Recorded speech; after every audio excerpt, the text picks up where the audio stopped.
Bueno chicos, yo les voy a dar algunas de las medicamentosas, lo que me pareció que era lo más frecuente que les puede tocar. De psicofármacos elegí benzodiazepinas, elegí los barbitúricos como anticonvulsivante y carbamazepina, ¿sí? Que tienen por ahí algún tratamiento un poquito especial.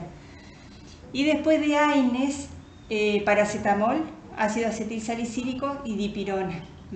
Porque el otro en realidad no da demasiado drama, el ibuprofeno tiene que saber la dosis tóxica y control de contaminación y control protector gástrico, y no tiene mucho más.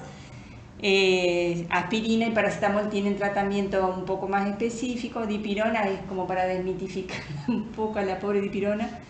Y también les puse hierro, porque hierro también es un tema que pueden tener casos.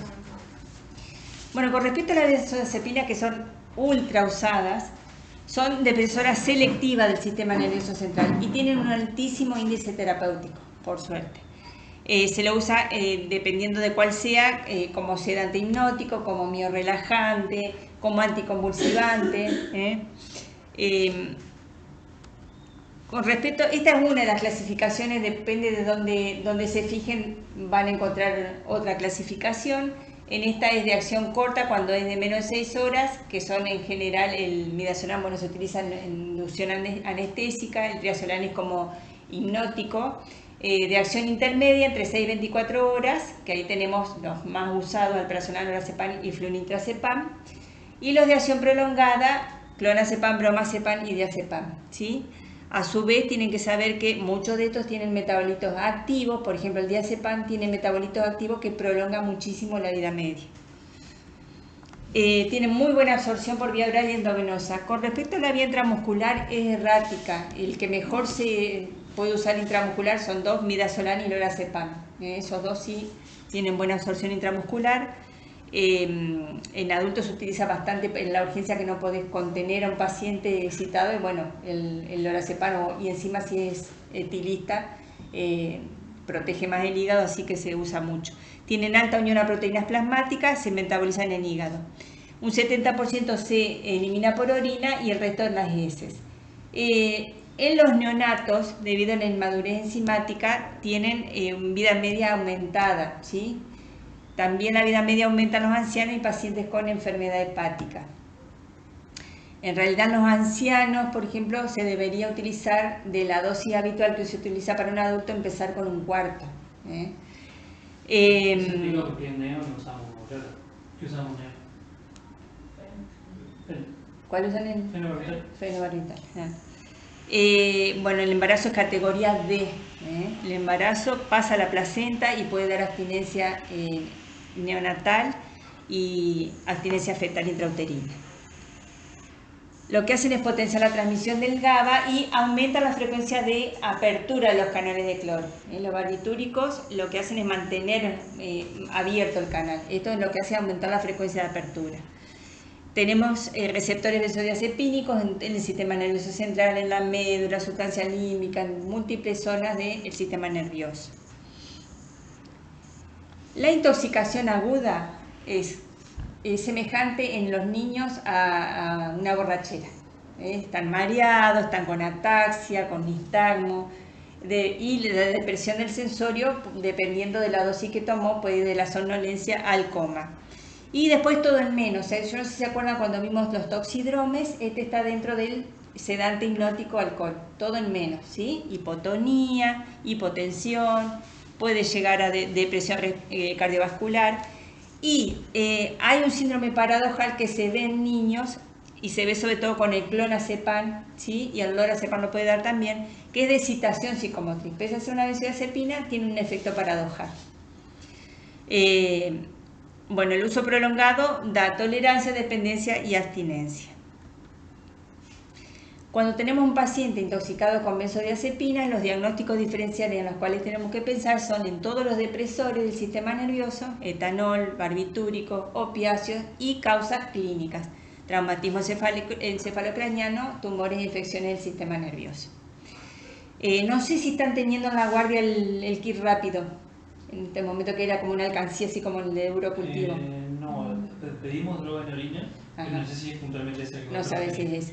Ajá. Claro, lo mandamos al laboratorio y Y ahí lo hacen, no sé. procesamos. Es probable. Sí. Pero lo hacen con terapia también, ¿no? No sé cómo es. No, es como de un frasquito de Eurocultivo que le pones, porque depende de la cantidad que compras del kit, digamos. En el San Martín están teniendo uno que tiene 10 determinaciones. Va desde opiáceos hasta anfetaminas, un montón de... pero vienen de A3, vienen de A6. A lo que voy es a esto, aún si les da positivo, un paciente que viene con ataxia, con tendencia al sueño, que les dé positivo benzodiazepina en orina, no descarten las otras causas, porque hemos tenido casos que se confían porque era una benzodiazepina, tenía un traumatismo, se había caído y tenía un hematoma así en la cabeza. Otra cosita, antes que me olvide, en los exámenes complementarios dice determinación de benzodiazepinas, dice en sangre, en realidad se pide en orina, se piden los metabolitos. La muestra de orina siempre es más confiable dentro de los 3 primeros días, en las primeras horas, la eliminación. Y si la van a tomar y hubiera necesidad, porque viene con mucha depresión del sensorio o depresión respiratoria, de poner flumacenil, la muestra sáquenla antes, porque el flumacenil tiene una estructura química semejante y puede dar un falso positivo. ¿En qué se basa el tratamiento? Por supuesto, el ABC, las medidas de contaminación de rescate van a depender del tiempo que haga, asumiendo que es una ingestión de la ingesta. Y bueno, va a consistir en lavado, carbón y purgantes. Y también del sensorio, tengan siempre en cuenta el sensorio. Bueno, el flumacenil es el antagonista competitivo de las benzodiazepinas. Las dosis son en niños 0,01 miligramos kilodosis. Hay una prueba que se hace que es diagnóstica y terapéutica, que es cuando un paciente viene en coma, hacerle cuarta, media ampolla de flumacenil, tendría que reaccionar enseguida dentro de los 20 minutos y se puede repetir incluso.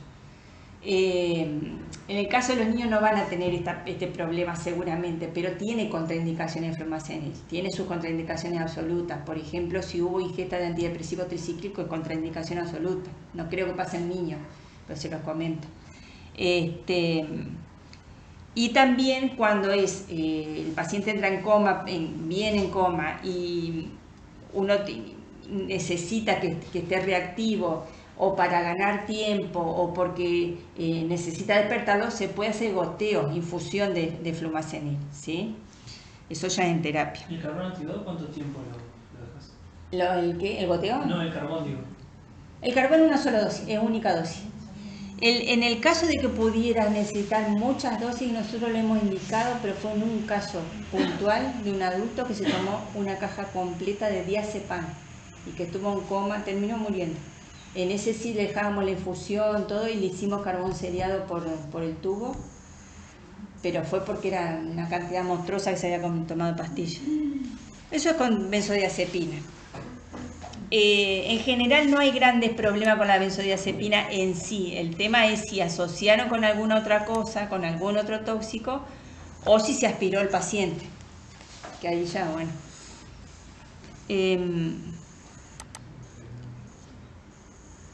Las indicaciones del flumacenil. El flumacenil se hace, no se hace, bueno, viene un poquito así con tendencia al sueño. No hay indicación de flumacenil. El flumacenil se hace cuando hay, sacando la prueba diagnóstica terapéutica, cuando hay riesgo de vida. Se hace cuando hay depresión severa del sistema nervioso o depresión respiratoria, ¿sí? ¿Cuánto tiempo tenemos para usar el flumacenil? No hay tiempos. No. Acá en sala tuvimos una vez, no sé si estaban ustedes ya. Con flumacenil. Sí. ¿Y anduvo bien? No sé si se había pasado dosis o qué inconveniente había pasado. Cuando vos determinás de pasar la dosis máxima de flumacenil y el paciente no reacciona, tenés que descartar otra causa. Concomitante. Se respondió bien. Y otra cosa que tienen que tener en cuenta es que el flumacenil tiene una vida media más corta que cualquiera de las benzodiazepinas. Entonces puede pasar que se despierte, reaccione bien, pasó el efecto y se vuelve a planchar, dependiendo de cuánto tomó, ¿sí? ¿Y puedo repetir? Sí, se puede repetir, sí. o se puede dejar la infusión también. Bueno, con respecto a los barbitúricos, son depresores del sistema nervioso, sobre todo se usan como anticonvulsivantes. La clasificación también esta, pueden encontrar alguna otra. Los ultracortas que se usan en anestesia, el tiobarbital, de acción corta, el pentobarbital, el secobarbital. Los de acción intermedia, el amobarbital, se usó mucho en una época como hipnótico, el amobarbital. Y los de acción prolongada, que este es el que nos interesa, que es el fenobarbital. Entonces, toxicológicamente a los barbitúricos los dividimos en acción corta, como los hongos, acción corta y acción prolongada, porque nos cambia la conducta. Bueno, el fenobarbital se absorbe muy bien en todas las vías, o hasta un 80% en estómago e intestino. Se distribuye bien, comienza a actuar muy rápido, la concentración pico es dentro de las 6 horas, tiene un volumen de distribución bajito, 0,8 litros kilo, y pasa a la placenta y la leche materna. Bueno, se metaboliza en el hígado y la excreción es renal y aumenta, como es un ácido débil, aumenta con orina alcalina, que va a ser uno de los pilares del tratamiento. La eliminación más lenta en niños, en neonatos y en ancianos. En el embarazo de categoría D puede dar hipoproteinemia, deficiencia de folato. Y esta es la vida media. Con respecto a la vida media, recuerden, para cualquier tóxico en sobredosis, tiene que multiplicar el número normal de lo que sería la vida media por 4 o 5. ¿Sí? Siempre se prolonga la vida media. Con algunas excepciones. La dosis terapéutica, en dosis terapéutica el fenobarbital puede durar hasta 70 horas en niños y 100 horas en adultos. En la sobredosis hasta una semana. La dosis tóxica habitualmente es 2 gramos y la letal entre 2 y 5. Eso es lo que está descrito. Tuvimos un caso en el San Martín, un adulto se tomó 8 gramos. A mí me llamaron que el otro día estaba intubado, en coma, mal. Bueno, en ese caso se lo dosó. Tuvimos suerte, estaban todos los otros alineados, lo hicieron rápido el análisis en NANI y tenía más de 100 microgramos de cilitro en sangre, se lo dializó y estaba despierto el otro día. O sea, en esos casos es importante tener el dosaje que hablábamos hace un rato. ¿Cuál es el mecanismo de acción? Bueno, hay varios. Potencia los efectos inhibidores del GABA, disminuye los efectos excitatorios del glutamato, aumenta el tiempo de apertura de los canales de cloro, y aumenta el umbral convulsivo, que es para lo que el fin que se lo utiliza. La intoxicación aguda, la típica de los sedantes hipnóticos y alcohólicos, todo en menos, ¿sí? Depresión del sistema nervioso, miosis, hiporreflexia, hipotermia, hasta llegar al coma y el paro respiratorio. Lo de las lesiones cutáneas ampollares, que las describían en una época como patognomónica, lo mismo pasaba en el monóxido de carbono, es por la hipoxia del decúbito, del apoyo, así que no lo tengan tan en cuenta. Los diagnósticos diferenciales que tienen que tener en cuenta todo lo que es depresor del sistema nervioso, que ya lo hablamos hace un rato, y traumatismo de cráneo severo. Bueno, se puede determinar en plasma el fenobarbital. Los niveles terapéuticos están entre 15 y 40 microgramos mililitros, y los otros análisis que se solicitan son para ver el impacto en el resto del organismo. El kit que tenemos acá, no digo que dosa, pero tiene reactivo de barbitúrico. Claro, eso está bueno, pero es cualitativo. Te dice, parece, sí, pensemos en esto. Está presente. El cualitativo te sirve para eso. Ahora, cuando vos necesitas tomar otro tipo de conducta, por ahí necesitas el número. Claro. Pero igual sirve, digamos, para saber. Bueno, ¿cuál es el tratamiento? El ABC monitoreo en terapia. ¿Sí? Son pacientes que probablemente van a estar intubados. Lleva carbón seriado cada 4 horas durante por lo menos 24 horas, ¿sí? Con un catártico, probablemente un enema evacuante, porque como está disminuida también la motilidad gastrointestinal. Y esto es importante, la alcalinización de la orina, ¿sí? Porque aumenta la fracción ionizada y se excreta por orina. ¿Está? El objetivo se hace con bicarbonato de sodio. El objetivo es llevar el pH urinario entre 7,5 y 8. Y que el pH sérico no se vaya más allá de 7,55. Pero la medición es con el urinario, se lo va testeando hasta que llegamos 7,5 y 8. Bueno, ¿tiene indicaciones específicas la hemodiálisis? Sí, pero tenemos que tener el análisis cuantitativo. o si hubiera edema agudo de pulmón o insuficiencia renal, también ahí no se discute. También se puede usar, que acá no tenemos hemoperfusión con filtros de carbón, se puede usar diálisis peritoneal o plasmaféresis. ¿En ninguno de esos casos hay que hacer hiperhidratación ni nada de eso?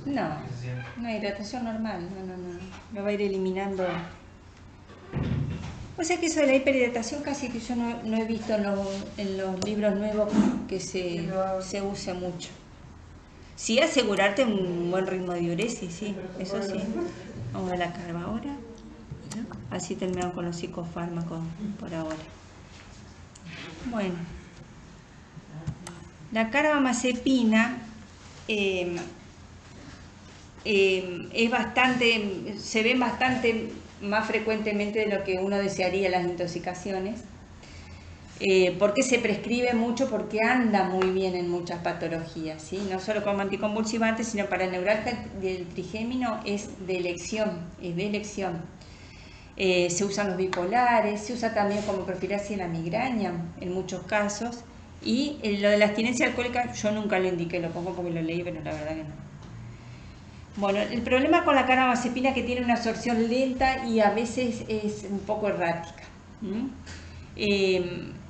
Se distribuye bien el líquido cefalorraquídeo, tiene una unión a proteína plasmática bastante alta y se metaboliza en hígado a un metabolito activo. Eso hay que tenerlo también en cuenta. Y acá es lo que les decía, que vieron que yo les dije recién que en la vida media hay que multiplicarla por 4 o 5 la sobredosis. Bueno, como la carbamazepina induce su propio metabolismo, baja la vida media de tratamientos crónicos. Tiene circulación enterohepática. Esto también nos va a servir para el tratamiento. Y se excreta por riñón, bilis y materia fecal. En el embarazo de categoría C, así que es una decisión que tiene que tomar el que lo indica, atraviesa la placenta y pasa a la leche materna y forma concreciones en el estómago. Entonces yo de acá lo que tengo que sacar en concreto, que me va a servir para el tratamiento, son 2 datos: circulación enterohepática y concreción en el estómago. Me va a dar más tiempo para sacarlo. ¿Se acuerdan que yo les dije que cuando hacen pelotón en el estómago tenemos más tiempo para sacarlo? Lo mismo va a pasar con el hierro, lo vamos a ver dentro de un rato. El fenobarbital pasa lo mismo, porque nos da más tiempo. Y al tener circulación enterohepática vamos a indicar carbón seriado.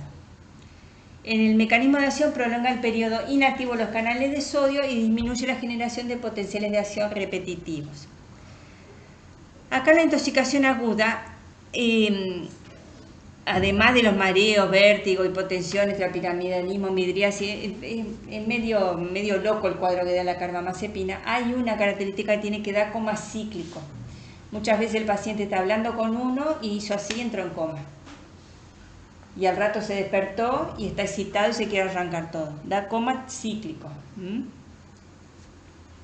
También puede dar alteraciones como síndrome de secreción inadecuada de hormona antidiurética, discrasias sanguíneas. Tiene una estructura la carbamazepina muy parecida a los antidepresivos tricíclicos. También yo me agarro la cabeza porque ponen en riesgo la vida del paciente y pasan estas cosas, que por ahí lo querés intubar y se arranca todo y después entra en coma. Bueno, entre los diagnósticos diferenciales vamos a tener depresores del sistema nervioso o también causas como infecciones del sistema nervioso central. Se dosa en suero, de hecho los que lo indican deberían pedir niveles terapéuticos, ¿sí? Es entre 4 y 12 microgramos mililitros, y una ventaja que tiene, que uno le hace una plaquita de abdomen, como vamos a ver en hierro, y es radiopaca, se puede ver la evacuación, ¿sí? El tratamiento consta en las medidas de rescate.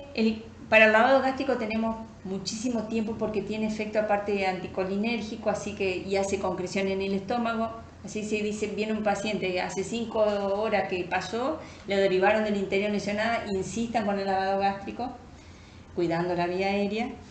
Y lleva carbón seriado cada 24 horas para cortar la circulación enterohepática, ¿sí? Lo que hay que tener en cuenta, un monitoreo cardiológico, porque puede dar arritmias puede dar arritmias cardíacas de cualquier tipo y bueno, ahí se verá si el QRS es mayor de 0,10 segundos, lleva bicarbonato de sodio. Para las convulsiones en general se manejan con benzodiazepinas. Las intoxicaciones de causa tóxica medicamentosa en general no andan con la difenidilantoína, que uno le hace la carga de difenidilantoína, responden mejor a la benzodiazepina y por ahí al fenobarbital. Y está descrita la hemoperfusión con carbón activado. Un cortito. Ahí está. Bueno, ahora vamos a aspirina. Bueno, ahí viene aspirina. La aspirina, si bien no se usa tanto ahora, ha sido más desplazada por el paracetamol, tiene sus indicaciones específicas, se sigue usando en la artritis, en el síndrome de Kawasaki, son indicaciones que hay que cumplir. Y no es tan mala tampoco como lo han pintado. Lo del síndrome RG, hay autores que postulan que se da en conjunción con algunas alteraciones genéticas que predisponen a que se destruyan mitocondrias. Pero bueno. Bueno, la aspirina, ustedes saben que inhibe las enzimas, las COX-1 y las COX-2, que intervienen en la inflamación, y por esto se disminuye la síntesis de prostaglandinas. Como las plaquetas no tienen posibilidad de regenerar la COX, la acción sobre las plaquetas es irreversible durante todo el tiempo que dura, que vive la plaqueta, entre 7 y 10 días. Por eso se usa como antiagregante plaquetario y es irreversible, ¿sí? No los otros AINES que también inhiben la agregación plaquetaria, pero mientras dura el efecto del AINE. Actúa sobre el hipotálamo para disminuir la fiebre. Hay un artículo lindo, es viejo, pero es tan lindo, yo siempre lo leo y se lo dejé ahí, de Mauricio Plager, que es toxicólogo, no sé si se murió, el padre de la periodista, del Gutiérrez, sobre la fiebre y los antipiréticos, cómo cambia el punto del hipotálamo, y por eso se produce la fiebre, y dónde actúan los antiinflamatorios. Otra de las acciones que tiene es de desacoplar la fosforilación oxidativa. Esto va a hacer que aumente el consumo de oxígeno, la producción de dióxido de carbono, y que es el causante también de la hipertermia que provoca la intoxicación con aspirina. Pese a ser antipirético, provoca hipertermia en sobredosis. Bueno, se absorbe muy bien en el estómago, también porque es un ácido. Lo que pasa es que por superficie se absorbe más en relación al intestino, ¿sí? O sea, se absorbe en estómago e intestino delgado. Tiene un volumen de distribución bastante bajo, cruza la barrera hematoencefálica, cruza la placenta, y hay que tener en cuenta que cuanto más acidótico está el paciente, más pasa el sistema nervioso central, ¿sí? Eso hay que tenerlo muy en cuenta, porque a igualdad de síntomas, si el paciente está más acidótico, va a impactar más en el sistema nervioso, que es lo que queremos evitar. Tiene una alta unión a proteína plasmática y bueno, se metaboliza varios ácidos. La vida media del ácido acetilsalicílico es de 15 minutos, pero la de los salicilatos, el resto de los metabolitos, se prolonga hasta un día y medio. Hace el pico muy rápido y se elimina por riñón. Ahí están las dosis terapéuticas. El niño sería 30 a 50 miligramos kilo día. Y la dosis letal es entre 3 y 10 gramos dependiendo de la edad. La dosis letal sería en miligramos kilo mayor de 500 miligramos kilo. Eso sería letal. En agudo. En crónicos, más de 100 miligramos kilo día durante 2 días ya se considera intoxicación crónica. Bueno, los primeros tiene 500, ¿no? De 500 a 100, de 500. Sí. Bueno, los síntomas y signos pueden ser desde irritación gastrointestinal, llegando a hemorragia digestiva, perforaciones, úlceras, puede afectar alterar las enzimas hepáticas. Respiratorios, los síntomas respiratorios en general, lo primero que sucede es una alcalosis respiratoria que pasa desapercibido muchas veces en niños, y inmediatamente, como también altera el metabolismo de los carbohidratos, da hiperglucemia y mucha producción de ácido pirúvico, láctico y de ácidos fuertes como el sulfúrico también. Eso pasa a ser después una acidosis metabólica. Entonces lo que se suele ver, sobre todo en niños, es una acidosis mixta, respiratoria, porque no tienen la reserva respiratoria que tiene un adulto, y metabólica. Suelen llegar ya con ese cuadro. Neurológicos puede dar hasta convulsiones si pasa al sistema nervioso central. Bueno, da insuficiencia renal porque entre la inhibición de la síntesis de prostaglandinas provoca vasoconstricción en las arterias renales. Bueno, con respecto a lo hematológico, cuando es en altas dosis alteraría los factores de la coagulación, por eso se indica vitamina K. Ahora, si no es tan grave la intoxicación, uno no ve tanta alteración lo que hay es alteración de la función plaquetaria, entonces se va a reflejar en tiempo de sangría, pero muchas veces uno no ve alteración en el tiempo de protrombina, en los otros parámetros, ¿sí? Claro, nosotros realmente por guardia nos hacen tiempo de sangría. ¿Le hacen tiempo de sangría? No le hacen. No, el TP, Ajá. el KPT. El TP, KPT, y que por ahí va a estar normal, en el caso de la aspirina. Sí. Igual no te va a cambiar, digamos, para la guardia no te va a cambiar la conducta, porque como nos manejamos acá, que no tenemos salicilemia en el momento, nos manejamos por el cálculo por kilo de peso, y también está el protocolo, así que en eso quédense tranquilos. Y auditivo, sí, da hipoacusia reversible, porque podría dar lesiones en las células de la cóclea y aumentar la presión de la endolinfa, pero eso es reversible. Y bueno, lo oftalmológico y todo el resto de la parte neurológica, también por el efecto de edema, de impacto en el sistema nervioso. Los estudios complementarios que se deberían pedir, algún día vamos a tener salicilemia de urgencia, yo estoy convencida y sigo insistiendo, se debe hacer a partir de las 6 horas de la ingesta, después que pasó la fase de distribución del fármaco. Y también porque ese datito lo vamos a colocar en el nomograma de Don, que nos va a ayudar es un predictor de gravedad, ¿no? Entonces, en el caso de la aspirina va a ser a partir de las 6 horas la toma de muestra, pero mientras tanto vamos haciendo todo lo que es de contaminación y tratamiento del paciente. Y en el caso del paracetamol va a ser a partir de las 4 horas que vamos a tomar la muestra. Y es otro nomograma distinto. Cuando cuando prestamos atención, si la dosis por cálculo es mayor o igual a 150 miligramos por kilo, o tiene un cuadro clínico franco de intoxicación, bueno, ahí vamos a tomar las medidas correspondientes. El nomograma de Don sirve únicamente para ingestas únicas dentro de las 24 horas, agudas dentro de las 24 horas, pero únicas, digamos, y de aspirina, no de comprimido de liberación retardada, de concubierta entérica, eso no. En laboratorio general vamos a pedir hemograma, el coagulograma, el glucemia, función renal y hepática, y bueno, iono. Ahí está. ¿Qué tratamiento hacemos? Esto para ingestas únicas.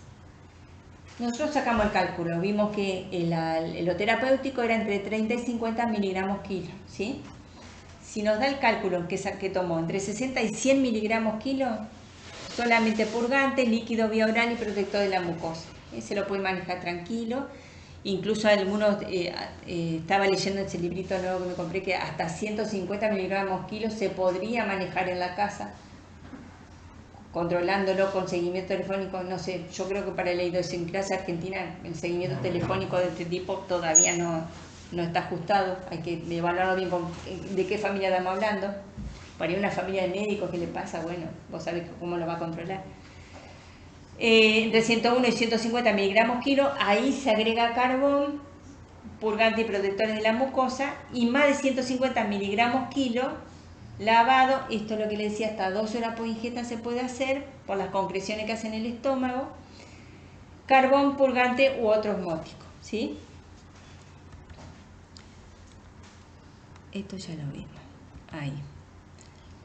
Bueno, cuando una intoxicación es grave, que va a estar internado el chico, sonda abierta, asegurar la vía aérea, cada 4 horas, carbón seriado. Ahí se cierra la sonda, por supuesto, se le pasa cada 4 horas durante 24 horas, purgantes, antiácidos, y lo otro es corregir los electrolitos y el estado base. Alcalinizar la orina, ¿sí? Es un ácido. Alcalinizamos la orina, aumentamos la fracción de excreción. Mantener un ritmo adecuado de diuresis. Bueno, acá estamos hablando de casos graves y que toman mucha cantidad. Está indicado la vitamina K para las convulsiones, manejo con benzo, hemodiálisis, ¿sí? O diálisis peritoneal con albúmina. Pero la hemodiálisis está indicada en esos casos. Cuando la salicilemia es... lo anterior, lo del tratamiento, es el cálculo que nosotros sacamos de lo que puede haber ingerido. Esto no, esto es lo que me dice el laboratorio, ¿sí? Cuando el laboratorio me dice que en sangre tiene más de 100 miligramos decilitro en una intoxicación aguda o más de 60 miligramos decilitro en una crónica, son más graves, por eso se usan valores más bajos, ahí está indicada la diálisis. Si hay acidosis metabólica, por supuesto, edema agudo de pulmón. Esto es importante, el séptimo, si pudiéramos dosarla cada tanto, uno debería dosar cada 2 horas la salicilemia hasta que baje, no lo hacemos. Si hay un progresivo aumento en los niveles de salicilato pese a los tratamientos de alcalinización urinaria, estaría indicada la hemodiálisis, ¿sí? Porque estamos hablando de un paciente grave. Ese es el nomograma de Dohm, ¿sí? Correlaciona el salicilato sérico, la salicilemia, con las horas desde la ingestión.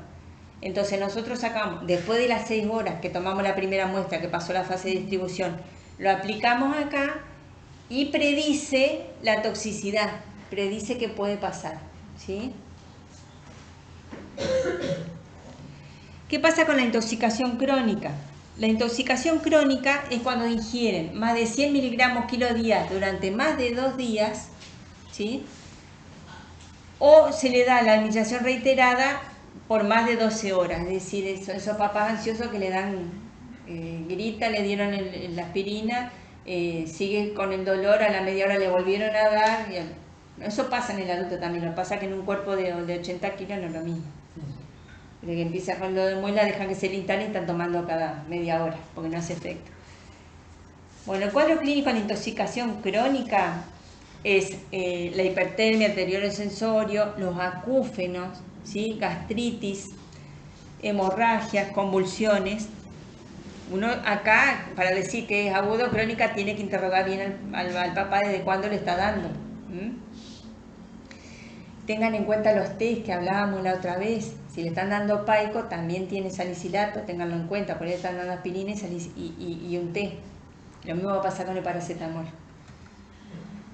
Y lo que se denomina toxicidad retardada es cuando el inicio de las manifestaciones clínicas aparece más tarde porque ingirieron comprimidos de liberación prolongada o aspirina de cubierta entérica.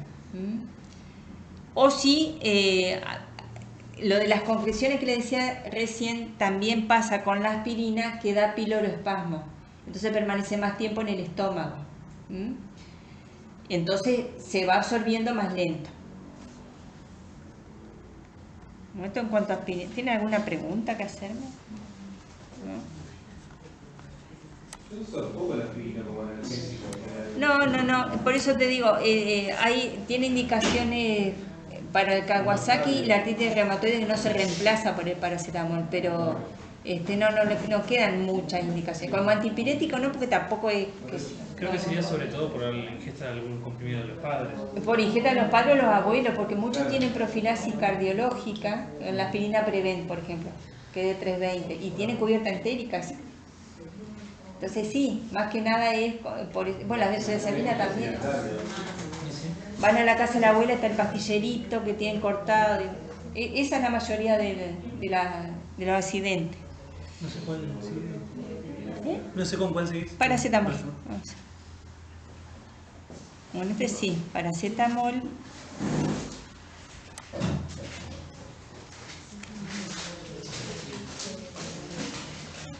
Ahí está. Bueno, el bendito paracetamol que reemplazó a la aspirina y... Bueno, el paracetamol está clasificado como antiinflamatorio y en realidad no es antiinflamatorio, o sea, tiene un efecto antiinflamatorio muy débil, porque actúa sobre la síntesis de prostaglandina a nivel central, no actúa a nivel periférico como los otros AINE. Entonces, tiene muy poca actividad antiinflamatoria en realidad. Sí es muy buen antipirético y buen analgésico. La dosis terapéutica en adultos debería ser 2 gramos día. La realidad es que venden el paracetamol de 1 gramo, se debe vender bajo receta y lo venden como el ibuprofeno 600. A mí me han dado paracetamol devuelto como los chinos, el TAN, me han dado en una farmacia en del ministerio paracetamol devuelto. Yo lo miré con una cara. Y suponete, es 2 gramos día en el adulto, hasta 4 gramos día en condiciones especiales, pero hay que tener en cuenta que no tenga problemas hepáticos esa persona, porque si no, si es un etilista, no. Bueno, pasó durante la pandemia que la gente iba a la guardia con fiebre, con el COVID, yo paracetamol, y vos te encontrabas gente que venía hace 20 días tomando paracetamol, no lo dejaba de tomar. O sea, eso hay que dejar bien claro, durante tantos días y después suspender. Y si sigue la fiebre, consulte, pero no que tomen indefinidamente. En niños la dosis 10 a 15 miligramos kilo, dosis cada 4 horas, hasta cada 4 horas, se puede cada 6. Estos datos que usted tiene buena absorción gastrointestinal, pero estos datos, el pico plasmático 30 a 60 minutos, es para la formulación oral. Acuérdense que vienen supositorios, ¿sí? Y tienen que preguntar muy bien cuando ven, si viene un pacientito intoxicado, qué le dieron, si le dieron suspensión o gotas, porque la suspensión está al 2%, son 2 gramos cada 100 mililitros, la gota es el 10%, es mucho más peligrosa la gota, el gotero. Tiene una unión a proteína plasmática regular y la vida media, como todo, 1 a 3 horas, aumentada en lactantes y ancianas insuficientes hepáticos.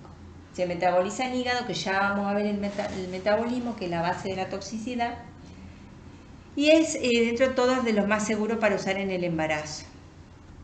Este es el metabolismo. Se metaboliza en hígado. La gran mayoría es por glucuronidación a un metabolito inactivo y un 30% por sulfatación. Solo un 5% se metaboliza por los citocromo P450, dando el metabolito tóxico, que es la N-acetilparabenzoquinoamina, que tiene predilección por los hepatocitos, ¿sí? Es solo un 5%. El tema es que es un sistema saturable, el enzimático, y en caso de sobredosis, no se puede terminar de detoxificar esa N-acetilparabenzoquinoamina. Ese metabolito tóxico, en condiciones normales, se conjuga con el glutatión, dando un metabolito inactivo. Cuando está sobrepasado el sistema, se acumula y se mete en los hepatocitos.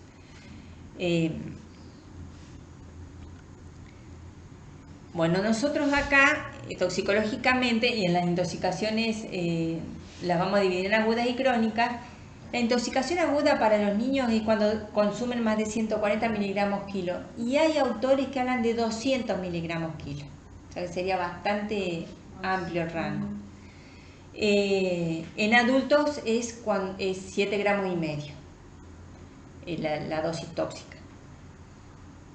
Pero la intoxicación crónica es cuando por más de 24 horas se le da más de 90 miligramos kilo día.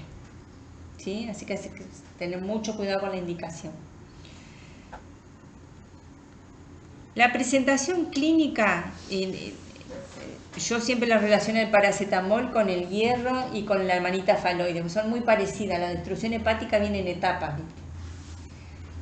Y esto se puede superponer, no es tan así que justo a las 24 horas o a las 12, a veces pasan de etapa y no te diste cuenta. En las primeras horas puede haber náuseas, vómitos, somnolencia o puede no tener nada el paciente. Por eso es muy importante sacar bien el cálculo de cuánto consumió.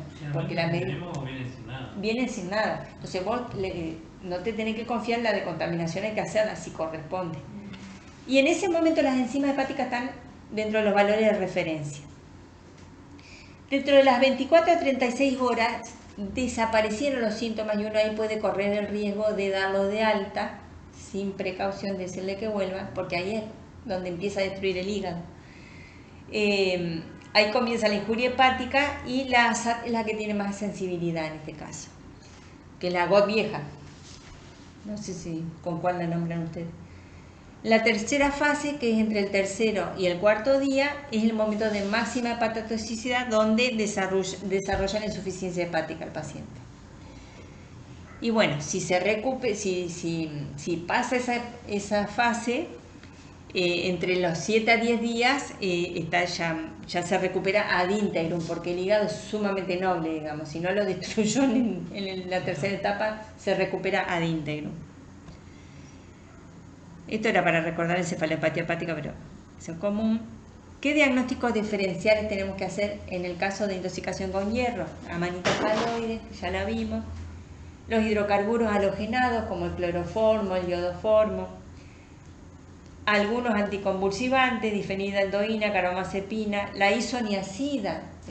Yo estoy espantada en el ministerio con la cantidad de casos de tuberculosis nuevos que hay. Estoy espantada. Ha aumentado muchísimo. Bueno, la isoniazida se usa mucho.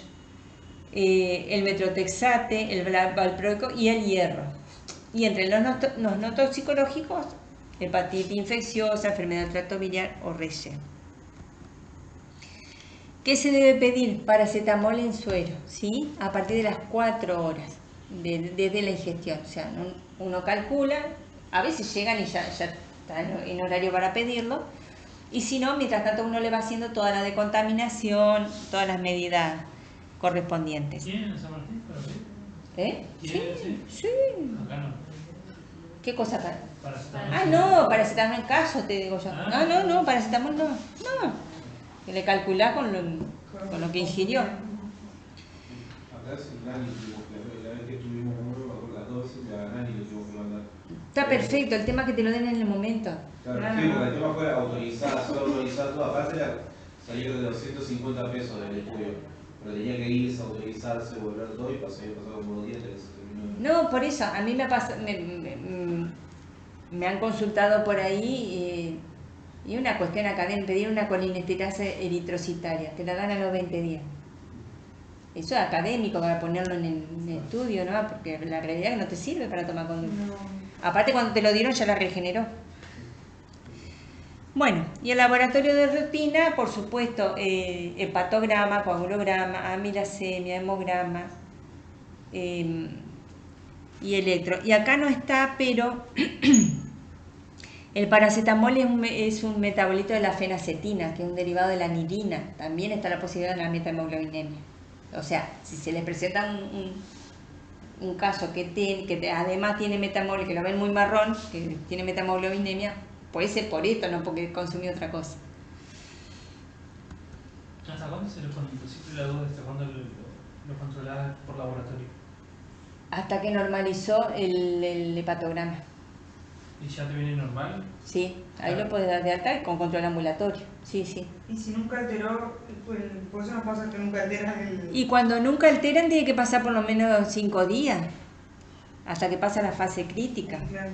Si ya al 5.º día no altera nada, ya está. Ya no. No lo va a hacer. Por ahí te pasa que no te saben describir cuánto tomaron, que dicen, no, tomó paracetamol, no sabes cuánto es, entonces... Bueno, en eso... 5 días, ¿cómo si los papás son muy lúcidos y cumplen y lo podés mandar, si el chico está bien, lo podés mandar, pero con el compromiso que venga el otro día se hace los análisis, no lo va a tener anclado acá, aparte por eso se lleva puesto otro bicho. No, en esos casos sí lo podés mandar, pero con el firme compromiso que tiene que volver. Si no, si vos ves que... ¿no? Y haciendo un laboratorio por día estaría muy bien. Sí.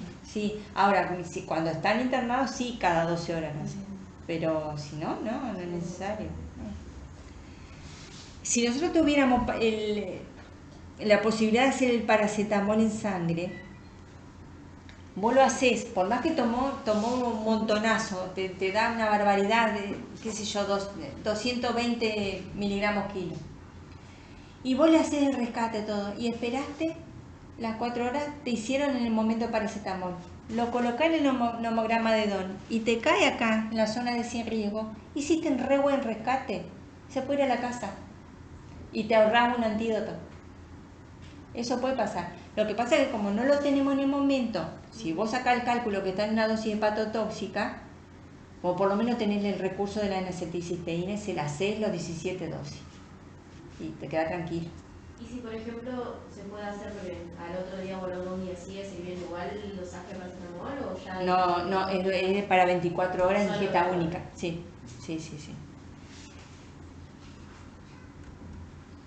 Bueno, ¿cuál es el tratamiento? Si las dosis son no hepatotóxicas, pero fuera de las terapéuticas, ¿sí? Carbón y leche de magnesia, nada más. Si son hepatotóxicas, lavado, carbón y leche de magnesia. Bueno, la N-acetilcisteína, ¿cuándo se indica? Cuando la ingestión fue de más de 140 miligramos kilo. Van a encontrar en autores que dicen 150, otros que dicen 200. ¿Sí? Acá nos seguimos manejando con 140 miligramos kilo. Y tiene mayor efectividad cuando se da antes de las 8 horas, pero entre las 8 y 16 horas se puede dar. Se da por sonda. Como es un dador de azufre la N-acetilcisteína, vieron que lo que está depletado acá en este caso es la reserva del glutatión, que nos quedó corta. Entonces lo que le aportamos con la N-acetilcisteína son grupos sulfidrilos, ¿sí? Tiene un olor a podrido tremendo, asqueroso, por eso se da por sonda. Y se da con jugos azucarados. Y si el paciente lo vomita dentro de la primera hora, se le vuelve a dar la misma dosis. La dosis es 140 miligramos kilo, lleva una dosis de carga, 140 miligramos kilo, que vendría, yo lo tengo sacado en mililitros, cuando está el 20%, creo que era 1,4 mililitros de la solución por kilo de peso. Después se las paso bien si quieren. Eso hay que diluirlo a la mitad, es decir, si a ustedes les dio, bueno, para tantos kilos, qué sé yo, me da que le tengo que pasar 30 mililitros de dosis de carga de N-acetilcisteína, le agrego 30 mililitros de destroza al 5% de algún jugo azucarado. Lo paso por la sonda y lo dejo que ande. Si se demora el antídoto, se demora porque no lo habían podido preparar, se quedaron cortos, lo que sea, se puso carbón activado. Y no es tanto como se creía antes que lo inactivaba la N-acetilcisteína. Estaba leyendo actualmente que es un 30%, que disminuye la eficacia, un 30% de esa dosis, si se lo indicaste 30 minutos después del carbón activado. O sea que no es tanto tampoco, se la damos igual. Y las dosis de mantenimiento son la mitad de lo que habíamos calculado. Por ejemplo, si dijimos 30 mililitros, 15 mililitros más 15 de destroza al 5 o de algún jugo azucarado. Así cada 4 horas hasta completar 17 dosis. Sí, hay que completar las 17. Sí, hay que completar las 17. Vos las empezaste, las tenés que completar a 17. Excepto que te llegó el paracetamol dentro y te diste cuenta que entra sin riesgo. Y yo acá les voy a dejar, porque encontré me pareció interesante. Este es un caso de un error en una medicación en un recién nacido de extremadamente bajo peso. Es un chiquito que de 27 semanas de edad gestacional. Se equivocaron al pasarle el paracetamol y le da una barbaridad en la dosis encima endovenoso. Entonces se usó en acetilcisteína. En neonato se puede usar y en bajo peso se puede usar. Sí, acá lo usaba mucho en ductus. No teníamos ningún Este chico tenía ductus también. Así que anduvo bien. Se lo dejo si lo quieren leer después y practican inglés, de paso. La N-acetilcisteína no sirve la presentación de la CEMU.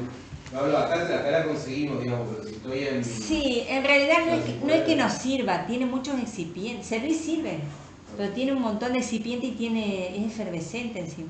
Claro. O sea, si es lo único que tengo, o sea, acá la tenés. Si es lo único que tenés, lo usá. El Toflux creo que viene no sé si no tienen menos, es de Casasco. No sé si tienen, habría que comparar los recipientes y viene en jarabe, ese no tendría... No, si no tendrá cosa lo usaba. Allá lo han usado en San Martín. Pero bueno, estamos hablando de un adulto. ¿Y la dosis? La dosis viene, creo que viene 200... Creo que viene al 2%. Habría que hacer el cálculo. No, si no tengo otra cosa lo uso, sí.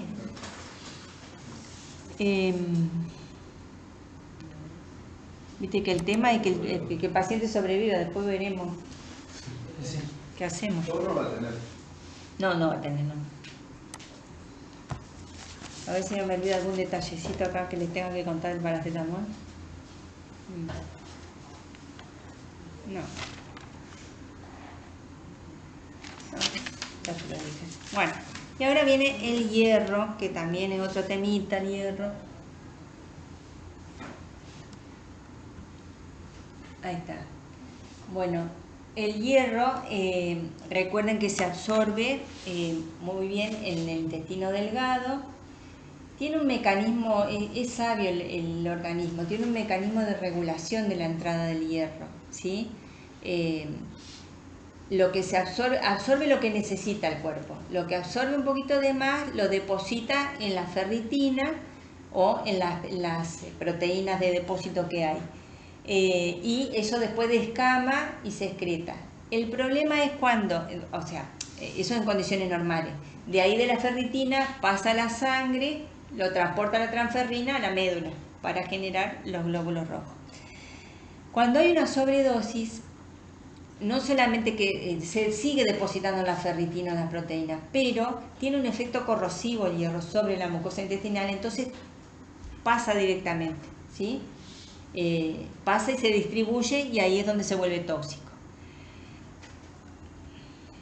Es corrosivo, efecto local, lo que les decía recién. Entonces los efectos generales que da son que venodilata, eso hace que haya pasaje de líquido extracelular, aumenta la permeabilidad capilar y también hay inhibición de proteasas séricas y se forma un estado de lesión celular y promueve la acidosis metabólica.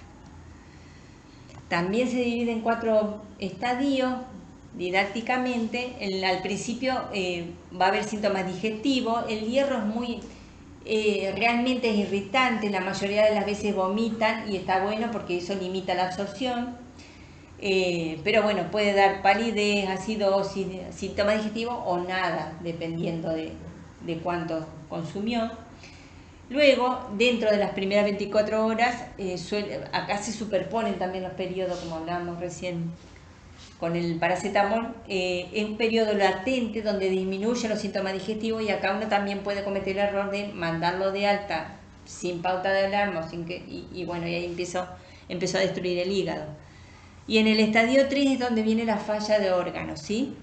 Ahí viene el deterioro sensorio, insuficiencia renal y hepática, también actúa, citotóxico sobre el corazón, hipoglucemia, acidosis metabólica y coagulopatía. Y bueno, si sobrevive el paciente, a las 4 o 6 semanas puede presentar complicaciones tardías por la cicatrización del aparato digestivo, puede presentar estenosis pirórica y obstrucción del intestino delgado.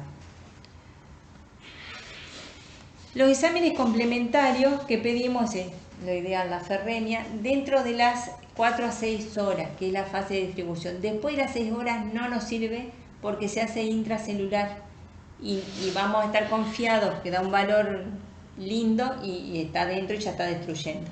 Entonces, si se hace, hay que sacar la muestra, procesarla dentro de las 6 horas y rápido. No se puede tomar la muestra y procesarla el otro día. Es radiopaco el hierro en comprimidos. Me decían que habían tenido un caso que también... En el 2018 Ajá. se bajó un gotero. Se bajó un gotero y se veía, Sí, se veía una se ve el marco. Está bueno para la decontaminación porque uno puede ir contando, como los body packers, ¿viste? Los que trafican droga, uno va contando los paquetitos. El valor de referencia de la ferremia es entre 90 y 180 microgramos por ciento, y bueno, los otros análisis de laboratorio son para ver el impacto en el organismo. Me acuerdo que en ese momento le pedíamos cada día por medio, se le pedía el ferremia. Y sí, y si usas la deferoxamina hay que pedirla para ver cuándo baja Te vas dando cuenta por el color de la orina y por la mejoría de los síntomas, pero hay que pedirlo porque si vos lo seguís quelando, lo pasás. Ahí no consiguieron. Acá hubo una nenita en la terapia que pedimos y nos prestó el Gutiérrez. Después se lo devolvimos. Una nenita. Bueno, va a depender de qué sal tenga indicado el paciente, el porcentaje de hierro elemental, que es el cálculo que tenemos que hacer, para ver cuántos por kilo de peso tomó. El gluconato ferroso tiene un 12% de hierro elemental, el resto de la pastilla son talco, excipientes, etc. El sulfato ferroso, que es uno de los más usados, es un 20%, el anhidro tiene un 37%, el fumarato ferroso, que también se reta mucho porque tiene de los que mejor tolerancia gástrica da, tiene un 33% y que es el que tomó la chica del San Martín hace un tiempito. Y el carbonato ferroso 48%. Hay otras preparaciones también, pero estas son de las más usadas. Bueno, ¿cómo se calcula la ingesta? Se puede hacer esa fórmula y si no, se fijan en el prospecto que ahora ya sale directamente, dice cantidad de hierro elemental, tanto, por ejemplo, sabemos que el fumarato ferroso tiene 107 miligramos cada comprimido de hierro elemental. Y después hay un algoritmo para el tratamiento. Va a depender, lo primero que tenemos que ver, el paciente está asintomático o sintomático. Cuando está asintomático cambia completamente porque ahí sí habría que hacerle, deberíamos hacerle ferremia y deferoxamina, cuando está sintomático, ¿sí? Ahora, cuando está asintomático y sabemos la ingestión y sacamos el cálculo, si los dio menos de 20 miligramos kilo, lo observamos y se va a la casa. Y ya está, ya fue, ya pasó. Si está entre 20 y 60, hacemos la plaquita a ver si vemos comprimidos. Y ahí lleva lavado. Recuerden que el carbón no es bien absorbido por el carbón, el hierro no es bien absorbido por el carbón activado, así que no se usa. Y acá habría que hacer la ferremia, ¿sí? Y a partir de ahí vemos si sigue asintomático, pero la ferremia es menor de 350 microgramos por ciento y la placa es negativa, lo observamos. Y ahí se iría a la casa. Quiere decir que hicimos una buena decontaminación. Ahora, sí, que es lo mismo que el caso que más de 60 miligramos kilo. Si esto se interna, si sigue con síntomas o la ferremia da más de 350, es para quelar, ¿sí? Y con síntomas, los síntomas se consideran leves a moderados cuando hay náuseas, vómitos, diarrea. La caca negra siempre la da el hierro, aún en terapéutico. Bueno, ahí habría que hacerle toda la decontaminación, la placa, la ferremia y la deferoxamina. Y bueno, los síntomas severos que ya hay cuando hay letargo, coma o acidosis metabólica, el que va a estar en terapia intensiva, lleva lo mismo que el leve moderado severo, pero va a llevar tratamiento de sostén probablemente. Un poco más. Que la deferoxamina es el quelante que se usa específicamente para hierro, ¿sí? Para intoxicación por hierro, para hemocromatosis también se usa. Lo que hace es que toma el hierro de la ferritina y del hierro libre, forma un complejo soluble que se elimina por orina, también dializa ese complejo soluble. El hierro no dializa, pero el complejo que hace con el quelante sí.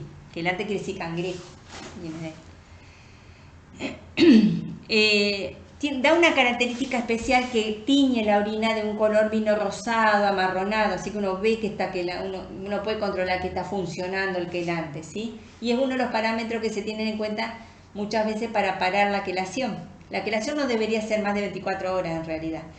Si uno ve que normalizó el color de la orina, el paciente está asintomático, y bueno, si tiene la posibilidad de dosar el hierro, sería indicación para frenar la quelación. Ahí está la administración. Bueno, en general acá la vez que se indicó ha estado en terapia el pacientito y se le ha indicado endovenoso, pero se puede hacer intramuscular. A mí me parece medio violento pincharlo, viste, a los chicos, pero bueno. Ahí está la finalización de la terapia, se normaliza el color de la orina, ausencia de síntomas o la ferremia de menos de 180 microgramos por ciento, que es el techo del valor de referencia de lo normal, digamos. ¿Se necesitan los tres criterios? No. Lo ideal sería tener la ferrenia, pero si vos ves que el paciente mejoró mucho y normalizó el color de la orina, ya está, no tiene nada más para quelar. ¿Dónde lo consiguieron ese? Bueno, en su momento nosotros me acuerdo buscando, no había En Gutiérrez, no, en Gutiérrez. Y ahora lo iba a comprar la de San Martín, lo iba a comprar María, porque no es tan caro. Encima vos te pones a mirar, sale menos de 10.000 pesos. Es un vuelto para el ministerio. Pero bueno, viste, a veces las prioridades. Yo sigo dando vueltas con el laboratorio que no me dan pelota. Bueno, acá brevemente les cuento que me olvidé de la dipirona. Y acá hay una, se los dejo a este para que lo lean. Un caso de sulfato ferroso. En intoxicación, anduvo bien. Son todos lindos los casos porque todos se salvan. Está bueno. Está bueno. Está como los videos que yo miro de los perritos, de los que son de el dodo, siempre terminan bien. Bueno, ¿qué pasa con la dipirona? La dipirona es muy noble como antipirético. Yo tengo una sobrina que cumplió ahora 40 años hace poco. Esa chica en media hora levantaba así, a 40. Lo único que le bajaba era la dipirona. Pero no había forma. Bueno, es buen antipirético. La dosis terapéutica es entre 30 y 50 miligramos kilo día. Tiene muy buena absorción vía oral y parenteral. Ahí está el metabolismo, que bueno, si quieren castigar a alguno lo tiene que decir de memoria. Se elimina por riñón y tiene una vida media de 3 horas y los metabolitos hasta 15 horas.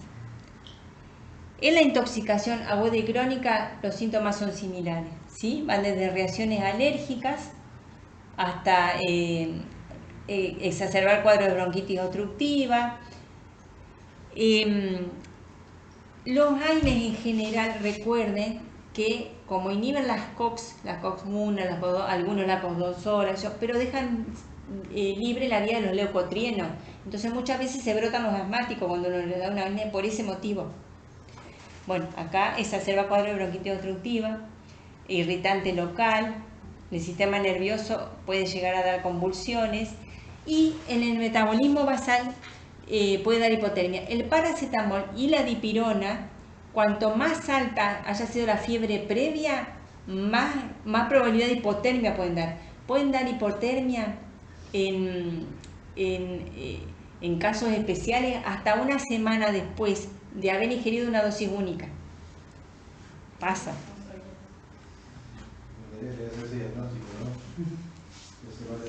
Si un paciente no tiene fiebre y yo le doy dipirona, ¿el riesgo de hipotermia es igual o no? No. Cuanto más alta haya sido la fiebre previa, mayor probabilidad. Sí. Y más la desciende. Es como que se va al otro extremo. Y esto, la granulocitosis, que es el cuco de la dipirona, en realidad es una reacción idiosincrásica. Puede pasar, no puede pasar, y no es tan alta la incidencia, son 6,2 casos por millón. ¿Sí? Sí, pero el dato nos dice que cuando no tenemos que podemos usar igual, que por ahí en auto que nos da. Sí, y sí. ¿Por qué los países en Europa está prohibido, en Estados Unidos está prohibido? Es como... Porque le hicieron un cuco, ¿viste? Después lo han vuelto a revalorizar gracias a trabajo de argentinos, de médicos argentinos. Sí. Porque nosotros acá moneda corriente, la dipirona nunca tenemos ningún problema. Por eso, lo que pasa es que... O no enteramos. O no te enteras. Sí, o no te Pero nadie muere por no. Mira, yo recuerdo, en todo esto, llevo 20 años toxicóloga, en todos estos años, una sola vez recuerdo una paciente adulta que hizo una granulocitosis, estuvo internada, se comió pan cultivo, todo, que bueno, lo tenés que hacer, una sola vez. Y le habían dado el día anterior en una guardia la dipirona y no se encontró otra causa, por eso te puedo decir, sí, fue la dipirona. Pero, qué sé yo, esa tuvo entre el 6,2 casos. Por millón. Hay algún otro entrerriano, medio entrerriano por ahí que también tuvo. Claro. Lo que sí es más común, o sea, no es que da pancitopenia, lo que es más común es neutropenia transitoria, ¿sí? A partir de las 12 horas de la administración y revierte a suspenderla. Lo que pasa es que el paciente tiene que cuidarlo cuando está inmunosuprimido. La recuperación es dentro de los 10 días. Así que bueno, eso la quería contar, la dipirona. ¿Y la edad de utilización? ¿Hay un punto de corte? No. Yo no sé si sigue viniendo, pero venía en el Clocidol la Dipirol. Me parece que no lo cambiaron a la fórmula. Y en la baja nos recomiendan de los 6 meses. De los 6 meses. Y antes de los 6 paracetamol. Eso me estaba preguntando, no, sí, tenés razón vos. Antes de los 6 meses paracetamol. Sí. Pero a partir de los 6 meses ya se puede. Sí. Bueno, esto sería todo por ahora. Mira, yo veo esto que es acá. La verdad que creo que no, ya hablamos bastante de todo. Esto había buscado de la forma del, eso se lo saco, del paracetamol. Tengan en cuenta con el paracetamol, que eso sí, se lo iba a decir, me olvidé, y pregunten bien si fue suspensión, si fue gota, porque es distinto el cálculo que van a hacer, si había volcado algo, porque muchas veces viene resultado que sé yo, y resulta que volcó la mitad alrededor y lo que tomó es mucho menos. Casi siempre. Sí. O siempre nos da justo, te da justo. 40, Eso es terrible. Si viene con suspensión, viene del privado, porque acá tenemos gota. O sea, tenemos gota en la farmacia. Ustedes tienen gota en la farmacia. Sí, la ventaja es que el gotero es más difícil, pero bueno. El paracetamol hice el cálculo rápido, me sonían 12 gotas kilo para llegar a la dosis tóxica. 12 kilos para llegar a la dosis tóxica, ¿sacaste vos?